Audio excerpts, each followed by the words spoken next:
Hola, soy Nicole Suárez y estas son las noticias de Mediodía en Digital.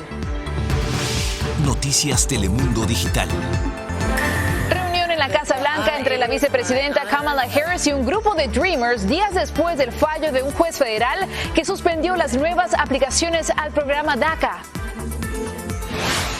Un centenar de inmigrantes irregulares aparecieron en el interior de un remolque en la frontera, cubiertos de cal para no ser descubiertos por los perros de la patrulla fronteriza. Una artimaña más que los coyotes que trafican con personas. La primera dama Jill Biden ya está en Tokio presidiendo la delegación de Estados Unidos que va a participar en la ceremonia inaugural de los Juegos Olímpicos. En su agenda tiene anotada una cena con el primer ministro japonés Yoshihide Suga y su esposa. Mañana, antes de la inauguración de los Juegos, mantendrá una reunión virtual con miembros de los equipos estadounidenses que compiten para después encontrarse con el emperador Naruhito. Es el primer viaje internacional de Jill Biden como primera dama. Vamos a cambiar radicalmente de tema porque las cifras de niños migrantes entrando a diario por la frontera son más que números. Detrás hay historias muy duras como la de Anderson Hernández, un pequeño de 8 años que no pudo contener las lágrimas al narrar cómo pasó hambre y sed en una dura y agotadora travesía. Él y su papá venían de Honduras y al llegar a la frontera ahí mismo los deportaron. Escuchemos su conmovedor testimonio. Vengo aguantando hambre del camino. Ya. ¿Cuántos días no comiste, Anderson? Toditos los días que vengo caminando y aguantando hambre. Ay, Anderson. ¿Y quién dejaste allá en Honduras? A nadie. ¿Vienes con tu mami, con tu papi?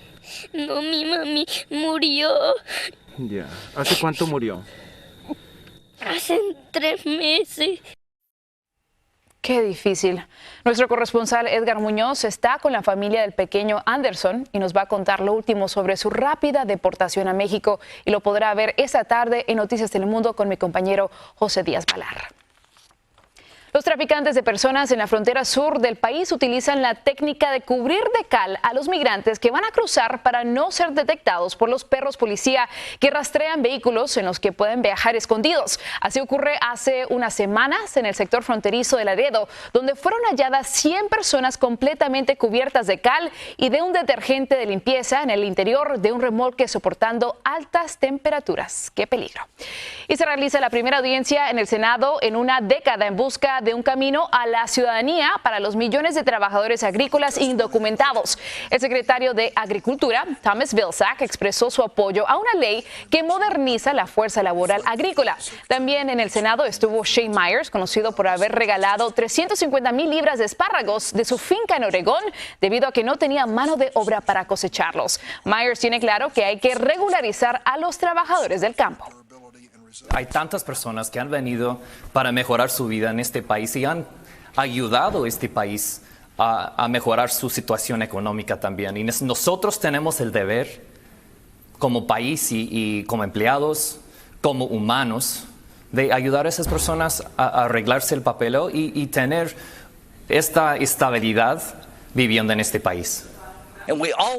Y el proyecto de ley ya fue aprobado por la Cámara de Representantes. La opinión de republicanos es que solo va a empeorar la situación en la frontera y desde el gobierno se insiste en que los trabajadores agrícolas son vitales para el futuro económico del país. Y también en la capital de la nación, la vicepresidenta Kamala Harris se reúne hoy con un grupo de Dreamers en la Casa Blanca. El encuentro ocurre después del fallo de un juez federal que suspendió las nuevas aplicaciones al programa DACA. Javier Vega tiene toda la información. Buenas tardes, Javier. Cuéntanos lo último, por favor. ¿Qué tal, Nicole? Buenas tardes. Pues una reunión que pretende animar, restaurar la confianza en medio de la incertidumbre.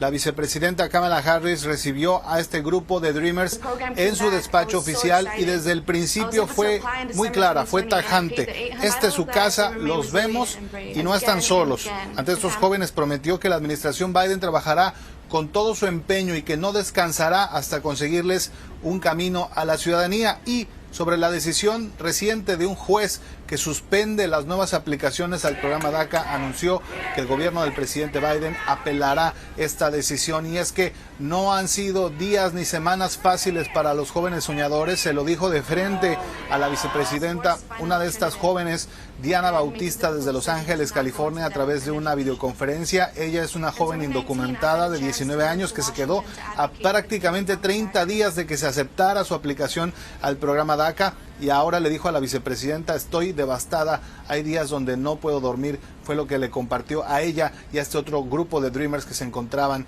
en esta reunión. Y esta ya es prácticamente la tercera reunión de este tipo. La primera, recordemos, se llevó a cabo entre otro grupo de soñadores y el presidente Biden en la oficina oval, pero los Dreamers quieren resultados, quieren acciones más allá de las palabras, pero para ello hace falta voluntad política en el Congreso. Nicole, es el reporte que tenemos esta tarde desde la Casa Blanca.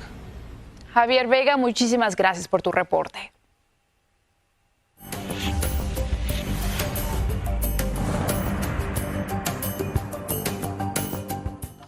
Y en este jueves de inmigración, precisamente con el tema de DACA, nos acompaña la abogada Alma Rosa Nieto. Alma Rosa, muy buenas tardes.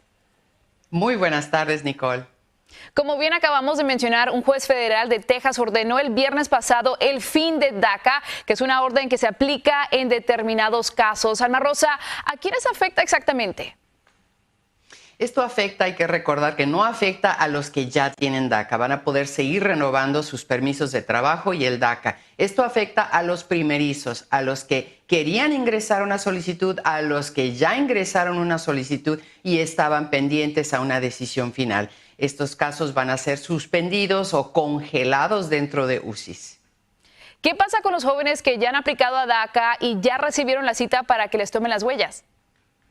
En mi opinión legal, yo recomendaría que estos jóvenes asistieran a sus entrevistas, inclusive si les llegan pedidos de más documentación que quizás ya se habían enviado antes de la orden, contesten a ello y vayan a sus citas. Recuerden, esto va a ser apelado y quizás haya una decisión diferente en el futuro y queremos que estos casos sigan marchando. Alma Rosa, en una situación así, ¿pueden viajar si tienen lo que se conoce técnicamente como un advance parole? Acaba de dar un comunicado la directora de UCIS, Tracy Renaud, diciendo que los que tienen ya el DACA pueden solicitar advance parole para salir por alguna emergencia o por negocio o por escuela, y también los que están fuera van a poder ingresar, que no tengan miedo a no ser admitidos, y los que tengan en el futuro una necesidad de viajar también van a poder pedir el advance parole, pero esto es para los que ya han sido aprobados en el programa de DACA. Como bien mencionaste, Alma Rosa, el Departamento de Justicia tiene pensado apelar esta decisión, así que vamos a estar muy atentos a lo que ocurra con este programa DACA. Así es, esperemos que sea muy pronto para que estos jóvenes puedan dormir tranquilos. Así es, nos vemos la próxima semana. Con mucho gusto.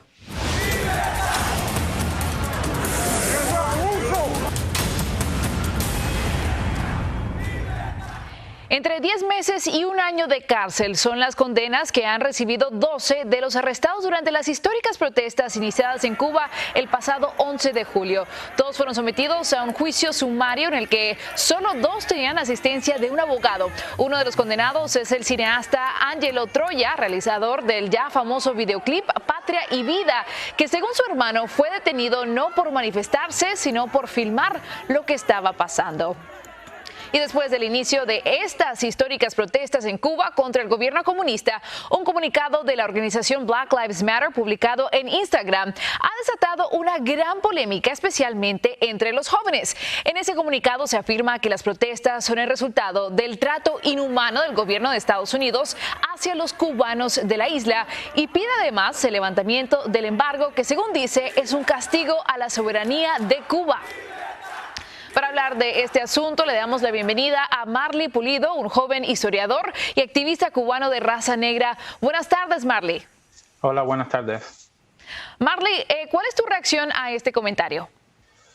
Primero, me parece importantísimo mencionar que al menos una persona negra murió durante las protestas del 11 de julio. Marley, quisiera preguntarte por qué despiertan tanta controversia estas afirmaciones específicamente de Black Lives Matter. Lo cierto es que ninguna carta de solidaridad con Cuba que no incluya las voces negras cubanas, las voces del barrio, las voces de los campos nos representa. El comunicado de Black Lives Matter Global Network, que es una organización bien específica dentro del movimiento de lucha por la dignidad de la gente negra, ignoró completamente las demandas de la gente pobre negra de Cuba que estaba en las calles. Y cualquier comunicado que no centre las experiencias y demandas de la gente de los barrios y los pueblos nos está ignorando. Y la lucha que hay que amplificar ahora mismo es la lucha de la gente de las calles, no necesariamente lo que dice una organización fuera de Cuba. La lucha que hay que amplificar es la de las calles de Cuba.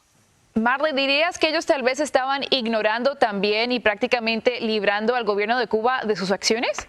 Yo creo que hay falta de comunicación con el movimiento antirracista cubano, que tiene años en formación, y de ahí hubiesen tenido un comunicado muchísimo más certero y que priorizara las necesidades de la gente de Cuba y que no librara al gobierno de Cuba de su responsabilidad.